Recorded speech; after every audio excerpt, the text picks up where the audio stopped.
Bismillahirrahmanirrahim. Ewe Mwenyezi Mungu mwingi wa rehema na mwenye hekima, tunakushukuru kwa neema za kukutanisha katika nyoyo zetu za upendo, maelewano, maridhiano.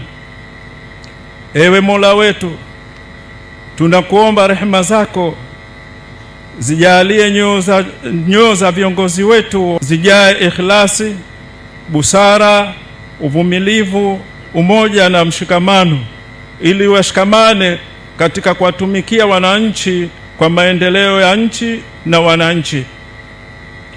Mola wetu mlezi, yafanye maridhiano haya yawe msingi imara ya mashirikiano ya dhati yanayodumisha amani, umoja, mshikamano na maendeleo endelevu nchini.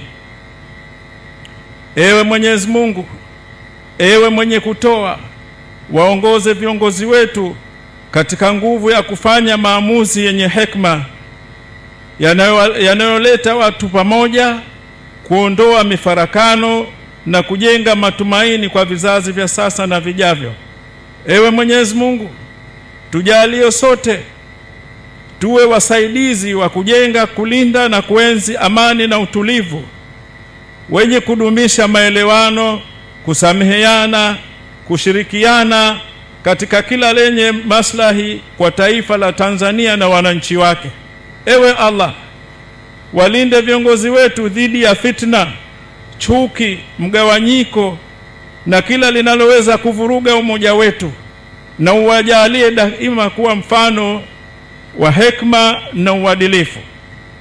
Hakika wewe ndiye mleta amani, mkusanyaji wa nyoyo na muwezeshaji wa kila lililojema.